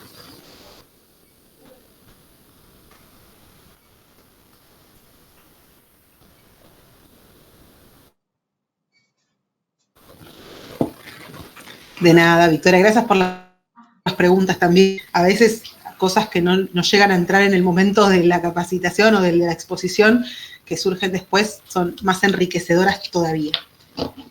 Bueno, ahí Ale, te dejo a vos la palabra. Vale, gracias Pato por, las preguntas, la capacitación. También Pato fue la persona que estuvo ahí armando toda el recursero, entonces gracias en general Pato por tu trabajo dentro del proyecto. Y bueno, les contamos ahora a lo que ya igual habíamos mencionado por el chat, y es que el encuentro va a ser grabado, les vamos a enviar también una carpeta con material de apoyo, ahí va a estar un PPT aparte, o sea, va a estar el PPT del encuentro, va a haber un PPT aparte acerca de la construcción del pueblo argentino, lo que mencionaba Pato al principio, las personas descendientes de la trata esclavista, las personas que llegaron a las migraciones del siglo XX a principios y las personas migrantes que estamos ahora más recientemente. Entonces también va a estar ahí ese recursos bibliográficos, y también van a poder encontrar el material extendido del recursero, que es pues, el documento que hizo Patri en un principio. También, bueno, agradecerles por sumarse, por estar, y por las dudas y preguntas que surgieron dentro del espacio, que obviamente enriquecieron la discusión. También les vamos a enviar después un formulario, pero bueno, creo que Sofía ahí cierra un poco más con esa data y nada, nos despedimos. Gracias, Ale, gracias, Patri. Sí, yo solo reforzar que estamos ahí enviando un formulario por el chat. Quienes no se inscribieron, que si pueden dejarnos los datos, así les enviamos todo este material que acaba de describir Ale por mail. Y también para contarles que esta es la primera capacitación de otras capacitaciones que vamos a hacer a principios del año que viene. Este es el comienzo del recursero, ¿no? Esta es la primera, así que quienes estén interesados en seguir participando en la construcción de este recursero para el acceso a la justicia, nada, que nos sigan en @impactodigitalok, en Instagram nos pueden encontrar, o en LinkedIn, o dejarnos sus datos y vamos a estar enviando mail. Agradecerles a todas las personas que se sumaron, que participaron, que preguntaron, escucharon. Es muy importante la participación de ustedes en este proyecto, porque estamos recién en la primera versión de este recursero y necesitamos de su mirada, comentarios y aportes para poder lanzar próximamente una herramienta a todo el público y que sirva, ¿no? Que ayude a sistematizar la información y que esté la información curada para poder aportar algo al acceso a la justicia a las poblaciones afro. Por último, volver a agradecer, a Patri, obviamente, a Agrupación Yangó, a OAFRO, a CISAS, al Área de Género, Comisión 8 de Noviembre, y a la Embajada de Estados Unidos, que nos apoyaron en esta capacitación y en el desarrollo del recursero. Y por último, y ya cerramos, en ese mail que les vamos a estar enviando con todos los materiales, les vamos a enviar también una breve encuesta para que puedan, eso, en sus casas más tranquiles y cuando puedan seguir navegando el recursero, y una breve encuesta con algunas preguntas para que nos dejen sus comentarios para mejorarlos, ¿no? Cualquier cosa, información que quieran agregar o que crean que podamos mejorarlo, todo es bienvenido. Así que también les vamos a estar enviando, es una breve encuesta de 5 minutos, son 10 preguntas que se responden con sí, no, sí, no. Así que, nada, les vamos a agradecer mucho. Este recurso todavía no está abierto al público, igual eso, si quieren compartirle a amigues para que también lo vayan navegando, siempre es bienvenido, pero bueno, el año que viene va a haber un evento de lanzamiento oficial. Nada, muchas gracias a todos por participar, por sumarse. Nos pueden seguir en Impacto Digital, así se suman a las próximas actividades. Nos vemos pronto. Que tengan un buen fin de semana. Chao. Gracias. Chao. Buenas tardes. Chao. Aplausos. Gracias. Gracias. Muchas gracias, chao.